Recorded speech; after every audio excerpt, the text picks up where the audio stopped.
When Tracy and I were graduating from Bible College, Florida Christian College in Kissimmee, which now has been renamed Johnson University, but back in early 90s, we went to school there from 91 to 94. And in the summer of 93, we had to do an internship in a church. And of course, you know, always up for adventure, I said, well, where do you want to go? Let's go somewhere we've never been before. You want to go to Mexico or do you want to go to Canada? And she said, let's go to Canada. So we went to Canada, to British Columbia. So we flew from Orlando to British Columbia, Canada, which is over Washington State, way up there in the Rocky Mountains. And we had just a fantastic summer. We spent 3.5 weeks or so up there working with local churches. There's only 5 Christian churches, Christian churches, Churches of Christ in British Columbia. And so these churches all come together in the summer for what they call a family camp at a campground way up in the middle of the Rockies. And beautiful campground, very primitive. And they gather for a week for singing, music, preaching. And we were in charge of youth ministry that week. And we had a great time with the kids. I got some pictures. Did you get them, John? They're in there somewhere. I don't know if you can find them. But I got some pictures of our trip up there in British Columbia. And, you know, at this campground, about 100 people there, they don't have running water. And they don't have, like, heat. They have a wood stove. And I grew up in Tampa. I grew up in the suburbs. I was mama's little biscuit eater, you know, and I'd never been around anything like this. And seriously, when it was time to prepare for the meal, we took 5-gallon buckets to the creek and filled them up so that we could have water. And this is up in the mountains. It's beautiful, pristine. The water was yeah, look at that. See? Look what kids do to you. Do you see what they do to you? Yeah. And, isn't that sweet? Yeah. So, yes. Had hair, right. Lots of stripes going on. So anyway, we had to take 5-gallon buckets down to the stream and bring them up to the cabin so that we could have, well, they mixed orange juice concentrate in the water. And I thought, you know, I'd seen a couple of shows before. I was like, don't you have to boil this water first? They're like, nah, it's fine. Okay, so we just stepped over the cougar tracks, you know, and went down to the creek like Jack and Jill. We carried our buckets back up, and we had water, and we never got sick, so I guess they were right. You know, the Bible often uses water or springs or wells as symbols of life. Most of the biblical world is a desert climate. And so, you know, if you've ever been out to Arizona or New Mexico or somewhere, water is precious. We take it for granted. Sometimes we have too much water in Florida. And other parts of the country, other parts of the world, you know, water is a very precious commodity. And without water, of course, human life and animal life and plant life is impossible. So water equals life. Water equals health and abundance. And water is vitally important, and in this culture, the biblical culture, is difficult to get. If you're lucky enough to find a well or a natural spring, you build your city around it. You're just out there and you find water and you say, hey, this would be a great place to build a town. And so you build your town around where the water sources are.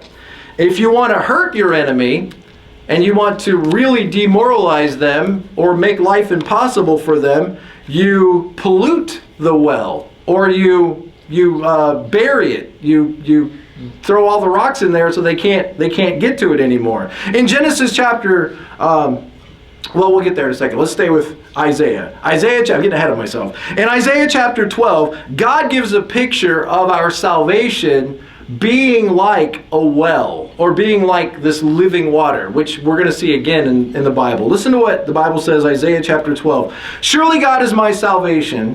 I will trust and not be afraid. The Lord himself is my strength and my defense. He has come to my salvation. With joy, you will draw water from the wells of salvation. So who needs a little joy today? You know, joy is what you have when you're not happy. When you're happy, you don't need joy. when you don't have any happiness, then you have to have joy. Joy is something you find deep within that's connected to something greater than you.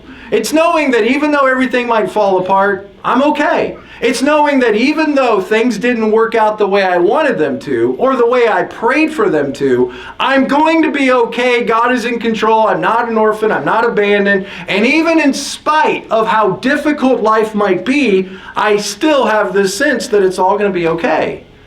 And that is what joy is. It's something that's not based in your external circumstances. And so God says, because you're saved, because I've got your soul right where it needs to be, you can have joy now. It's something that's locked into your eternal future. And so he compares salvation with a well, and he says, with joy, you will draw water from the wells of salvation. In that day you will say, give praise to the Lord, proclaim his name, make known among the nations what he has done, and proclaim that his name is exalted. Sing to the Lord, for he has done glorious things.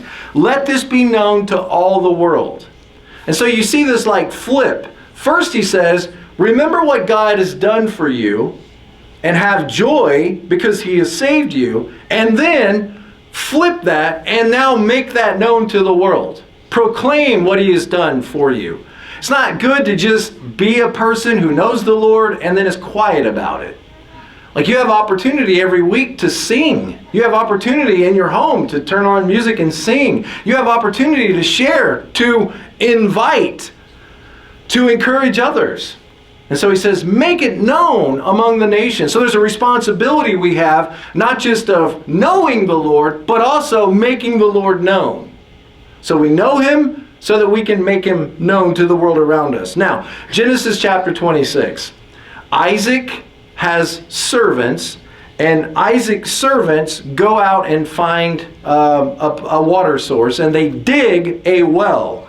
They dig a well, but then thieves come and fight them, and they fight over the well, and they lose the fight, so they have to give up the well. So they go off and find another place, dig again, and find a second well. The same thieves come and beat them up and steal the second well. 3 times. 3 times. They have to dig a well, and every time it is taken from them. Having a well or a cistern is essential to life, so much so that wars in the ancient world might be started over the rights to the water source. Typically these wells are outside the city gates. Sometimes they're inside, but typically they're outside the city gates. And just think how different your life would be if you didn't have access to clean water.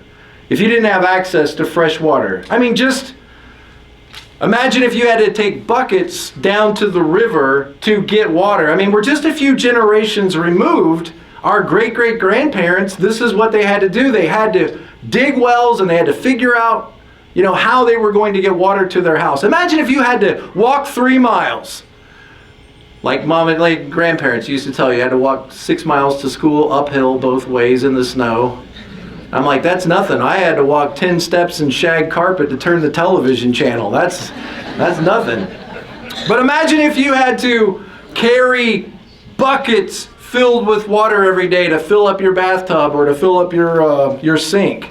How different life would be. God compares his saving love to a well because a well sustains your life and God sustains our lives. Now, one of my favorite passages, it's actually a very terrible passage, but I love the lesson that's learned from this, is in Jeremiah chapter 2. In Jeremiah chapter 2, God compares his people to a people that have abandoned their well and instead have dug for themselves their own cisterns to hold water. Cisterns are like brethren, only they wear a dress. All right, look at Jeremiah chapter 2, verse 13. My people have committed 2 sins. Okay, well, what are the sins? Number 1, they have abandoned me, the well of living water. They have forsaken me. I am a spring. We have a lot of springs in Florida. Right in this area, you can go visit, Blue Springs and, all these Palahachie, Kapalapasuchi springs. We got all these springs everywhere, and it's just fresh water that comes from nowhere. It just comes right out of the ground. It's amazing. And so you got these springs that just are never ending, and it's always fresh, and it's always clean, and it's always cool, it's always cold. That's what you would want if you wanted to build a city, if you wanted to build an empire. If you just wanted a place for your family to live, go where the springs are. And God says, my people have abandoned me. They've forsaken me, the spring of living water, of water that gives life. Never ending. It just always continuously flows. And he says, what? How did God's people respond to him? They said, nah, we don't want that. Why? Why would you turn away from God? When he offers so much, he offers life, eternal life. He even offers guidelines. See, if you think about it wrong, you think about it like it's only laws and rules. And yeah, it is laws. I mean, the first 5 books of the Bible are called the law. So it is laws. But it's better if you think about it as like guidelines. Like on how to live and how to be ready to live eternally. Imagine trying to play Monopoly with a bunch of people that don't agree on the rules. It's impossible. It's impossible anyway. It is. It's impossible when everybody agrees. You're trying to play Risk, 5 or 6 people. If you don't agree on the rules, what happens to the game? Somebody's going to turn the table over. There's going to be anger. We're going to turn against each other. We probably will, even if we follow the rules, because that's what it does, right? But if you don't agree on the rules, if you roll a 7 and you say, up, and it lands on income tax, and you say, nah, I don't want to land on income tax. I want to land on free parking.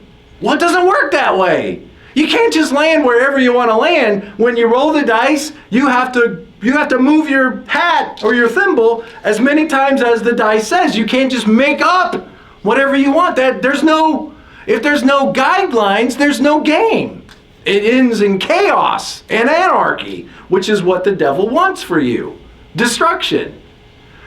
So God gives us guidelines on how to live and how to live eternally. But what happens? God's people say, we don't want that.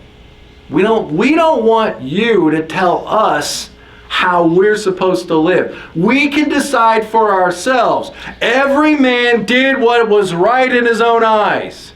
And so what did God's people do? They turned away from God. Although God wants to give them everything, he wants to give you a buffet. You're hungry, you're starving, and he wants to give you the buffet. But he says, first you got to wash your hands. Next, you got to take that napkin and you got to set it down on your knee. And then, no. You take your right hand, you pick up your fork. You take your left hand, you pick up your knife. You cut your own. Okay. He says, this is how you're supposed to do it. And we say, no. If this comes with rules, I don't want it. And what do people do? They turn away. You've done this. You know you've done this. Don't look at him. You've done this. Where you say, I know what God says, but it doesn't really work for me right now. Like, I think it makes more sense to do it like this. I know what the Bible says. I know what I'm supposed to do, but that doesn't really feel like what I want to do, so I'll do it this way instead. And God says, you've turned your back on the spring of living water. Now watch this. This is such a fantastic truth for you to get into your mind. When we do this, when we turn away from God, it doesn't make us not hungry anymore. Okay? Because why? We're empty. We are created with a space that only God can fill. We are created with this infinite void within us that can only be filled by an infinite God. And when we turn our back on God, it doesn't make us full, it makes us empty. And empty people can't stand being empty. So what will we do? We'll do something else. And he says, they've committed 2 sins. 1, they turned away from me, the spring of living water. And what did they do? 2, they made cisterns instead. And not only cisterns, but these cisterns are broken cisterns. Now, if you are like me from the suburbs, you might not know the difference between a well and a cistern. Country folks, they know the difference. But essentially the difference is a well has a never-ending supply that always feeds it from the bottom so that you can continually get water. I mean, eventually I guess they could go dry, but that's not really a big deal. You just keep getting water all the time. All of these yards that smell bad, in the early morning, at night, it's all well water with all these iron and sulfur in it, and it just keeps coming, it just keeps coming, it just keeps coming. Cisterns, you collect runoff in cisterns. So imagine having a great big barrel, a giant big vast bucket under the ground. And you got all this attachments to it that take the water that rains and collects it into this giant barrel under the ground, or maybe above the ground. If you're from Tennessee, you don't even care. It's above the ground. You got it out there. Everybody can see it. And you got this water that's collecting from runoff. And yeah, it's useful. It works. It's water, but it's not a continual supply of water. If it doesn't rain, you don't get water. And also, what's the problem is it could pollute very easily. Because it sits there and it gets stagnant. Water gets nasty, it gets slimy, it gets gross, it gets stagnant. And so the water gets stagnant. And then, what's the problem? He says, you have these cisterns that you dug for yourself, but they're cracked. And so water's leaking out all the time. It can't fill up faster than it runs out. So you're trying with everything you can to take care of your emptiness. You're trying so hard to fill your empty lives with all kinds of runoff, all kinds of debris. You have literally traded the living water source for idols who can never satisfy you, but you're continually needing more and filling up, because the more you fill up, the emptier you get. And guys, I'm telling you, in 30 years of ministry, it's hard to believe we've been doing it this long. 1991 we started, right? In 30 years of ministry, I've seen people doing a lot of things to try to fill the emptiness in their life. Reaching for stuff, more and more and more things. Sometimes it's jobs and money and powerful positions. Sometimes it's relationships. And sometimes people just burn through relationships. They just move through them. They just go after one after another. And it's like they're looking for someone out there who can take care of me, that can nurture this, that can fill this emptiness. And they'll just burn through people, friendships and relationships, looking for people to fill this void. Or buying stuff. They're just constantly buying things. Things you don't really need. Things you justify, but you don't really need it. But it's like, I just need something to be coming in the mail. I just need something to look forward to. I just need one more item, and then I'll never ask for another thing. Just continually reaching for a supply. And and when it gets really bad, sometimes people just try to numb the pain of their emptiness. And maybe they'll reach for substances. And some substances are worse than others. All of them can kill you, and you're too much of it, right? Sometimes it's just food. Kind of like the acceptable substance. A lot of big preachers, like, ha, ha, ha, ha, ha. I go to the buffet and buffet my body just like Paul, ha, ha, ha, ha. Right? But gluttony is a sin like all the other sins. And it could be food addictions. Look at me, I'm doing this while I'm talking. I'm shoving my face full of food. Food addictions. It could be drug addictions. Lots of drug addictions. Alcohol could be abused. Tobacco could be abused. I don't know how it's not abused. I don't know what you do with it that isn't harmful to you, but medications. You can get your doctor to prescribe stuff to you that you then numb. You see what it all is? It's numbing the emptiness. It's numbing the void. Let me just ask you this question. And this is a question I think of a lot of times when I see people really struggling with life. When they're really down, they're really depressed, really discouraged, overwhelmed with many things, and I see them reaching out for so many things to try to give their life purpose and meaning and to numb the pain. The thought I often have is how differently would your life look if you were already full? How different would you look? Because you can be. That's the whole gospel message. When Jesus summarizes his life, what does he say? I have come that you may have life and have it to the full. How different would your life look? How different would you enter into relationships if you entered into them to give rather than to take? How differently would you use things in this world if you didn't use them to give yourself something, but you use them to bless other people? How different would your life be if you were already full? And that's the whole point, is you can be. But you can't be full if you've turned your back on God. You will continue to be empty. And here's the thing. We talked about the devil all month last month. The devil has 1,000 cookies and cakes and sweets in his cupboard. He's got 1,000 of them. Remember that aunt that you used to go to when you were a kid? Because your mom didn't buy this stuff, right? But you go to your aunt's house, your grandma's house, granny's house, Nina, Papa, Moo, Boo-hoo, whatever it was. You'd go to their house and you'd open those pantries and you could hear the music of angels.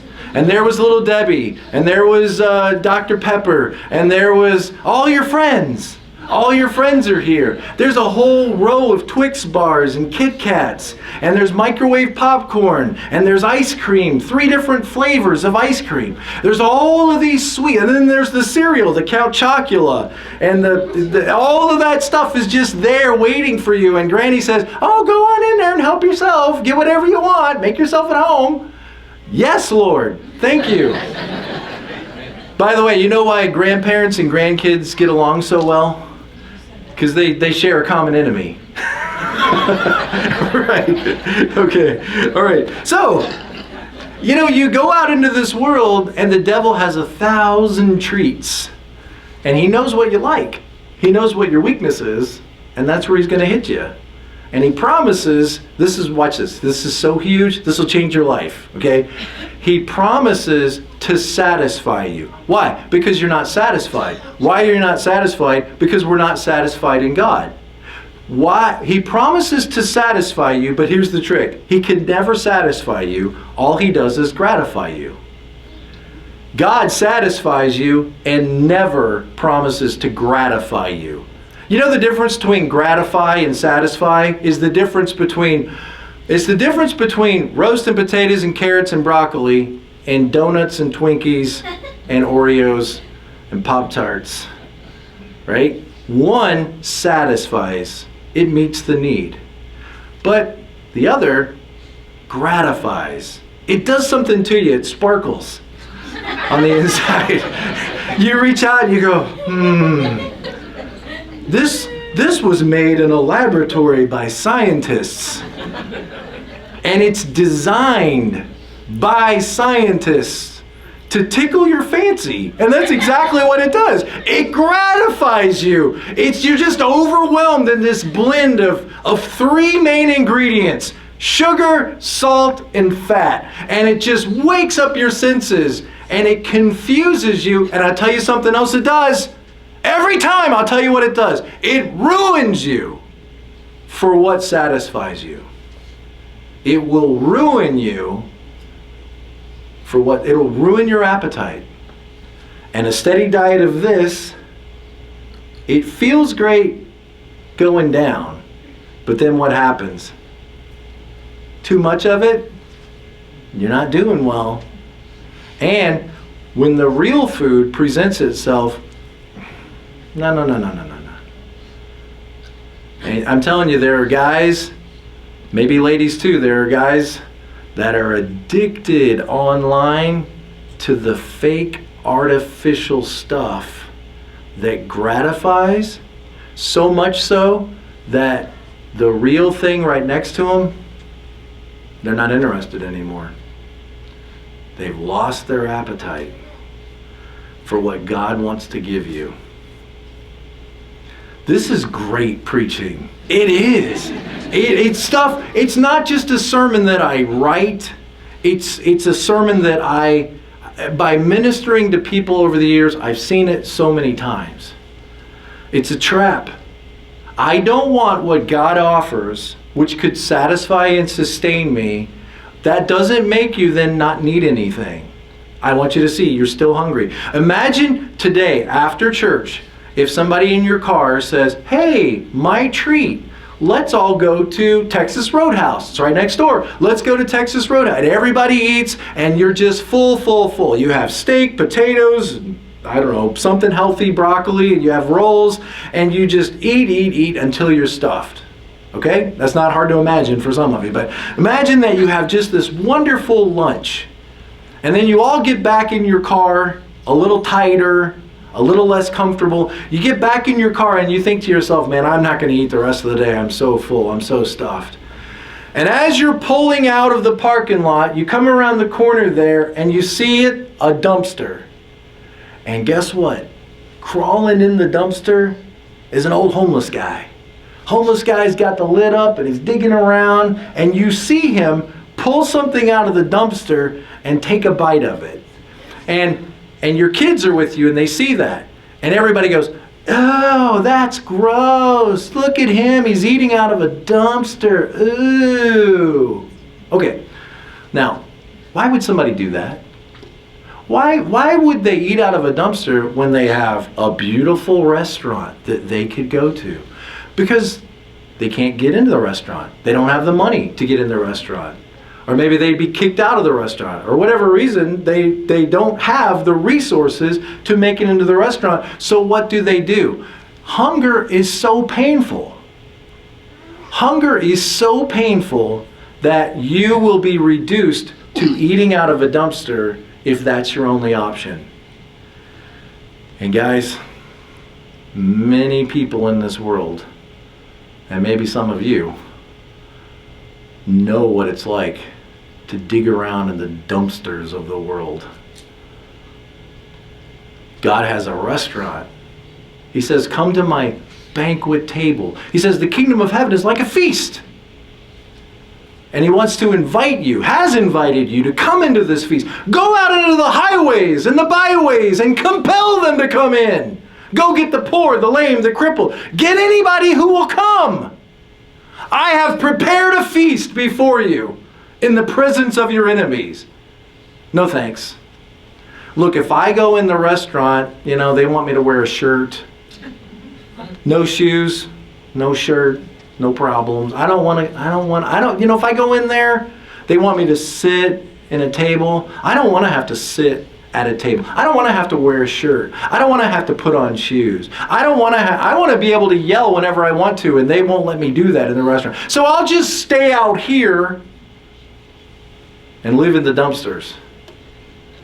And I'm telling you, sometimes the most successful, the most attractive, the most winning personalities out there that we'll bump into, if you really get beneath the surface, man, they're living in dumpsters. Digging around where they don't belong. Digging around looking for anything that will satisfy. Do you remember the woman at the well? Jesus, hot and tired and thirsty. A Jew, a guy, a rabbi. He sits down with a Samaritan, a woman that's been around, if you know what I mean. And Jesus is sitting there and he initiates the conversation. And she's shocked. Like, why are you talking to me? How is it that you, a Jew, are talking to me? How is it that you, a man, is approaching me? Their culture is very different than ours. How is it that you, a rabbi, are talking to me? And Jesus says, oh, lady, you're working really hard out here, digging around, trying to make life work, middle of the day, hottest part of the day, getting water. If you would have known who was talking to you, you would have asked me, and I would have given you living water, and you'd never have to come here again. Sir, give me this water so that I never have to come here again. Sir, please give me. And a lot of people will do this. They'll come to church, they'll hear a message, and they'll say, oh yeah, that sounds fantastic. Sign me up for some Jesus. I need some of that. My marriage isn't really working. I can't tell you how many guys I baptized because their wife was ready to run out on them. I'm serious. I knew it when it happened. I'm like, you guys are not getting along. He's cheated or something wrong. He's done something dirty. And now he wants to prove to his wife that everything's okay. Look at me. I'm going to go down front. I'm going to give my life to Jesus and be baptized. And I just say, I know what's going on, but hopefully the Lord can just work all this out. And I'm more than happy. You need to get baptized. You should have been baptized a long time ago. I'll be happy to baptize you. And sometimes it works out and sometimes it doesn't. Sometimes I wonder if he's just doing it to show his wife, don't leave me. See? Whatever. The Lord will take what you give him. I wonder how many people, yes, this sounds great. This is a life-changing message. I need the Lord. And then Jesus does something to her that he does to all of us. He says, go get your husband. I don't have a husband. Oh yeah, that's right. In fact, you've had 5 husbands, and the guy you're with is not. You know what God does? Is he says, you need to confess your sin. No thanks. If I have to do that, I just don't even want in the restaurant. No thanks. If you're going to talk about sin, look, I'm happy to add some Lord in my life, but I want the preacher to preach a life-changing message. Just don't change my life. And God just doesn't work like that. And you know what? This woman, she humbles herself, and she finds something at that well she's never found before. Living water. And her life is changed. And this very unlikely person becomes an evangelist. And she runs back to her city, her little town, and she says, come meet the man who's told me everything I've ever done. Could this be the Messiah? And the whole town listened to her, and they came out, and Jesus spent days with them. And at the end they said, we now believe because we've heard for ourselves, not just because of the woman's testimony. She went there to get water, and she found living water. Jesus says it'll well up inside you, and it'll splash out into everybody you meet. Aren't you tired of the dumpsters? Oh my goodness. The world never stops with things you need, but it never satisfies. It promises what it can't deliver. God always delivers everything he promises. And if you're ready today to commit your life to Christ, like the woman at the well, you're seeking, looking for things that don't satisfy. And today's the day for something to change. Today's the day for you to change. The way you relate to God to change. To say, I'm hungry, I'm empty, and I'm tired of trying to numb that. I'm tired of trying to fill that with all these things that don't satisfy. And if the Lord will receive me, I'm reaching up my hand. And if he'll forgive me, and God says, okay, you can come in, but you got to be honest. You got to be true. You got to be right. You can't come in under false pretenses. You can't come in under lies. You have to admit, Lord, I've gone my own way. And there's been times when I've tried to dig my own cisterns.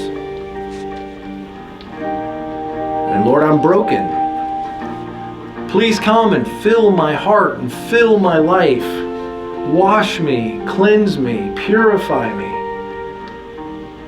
And Lord, help me to know you like I've never known you before. And let this living water grow inside me so that I can make known among the nations what he has done. So that I can go tell the village, come meet the man who's told me everything I've ever done. Let my life count for you. That's our prayer for you. That's my hope for you. But it starts with you deciding for yourself that the time is now.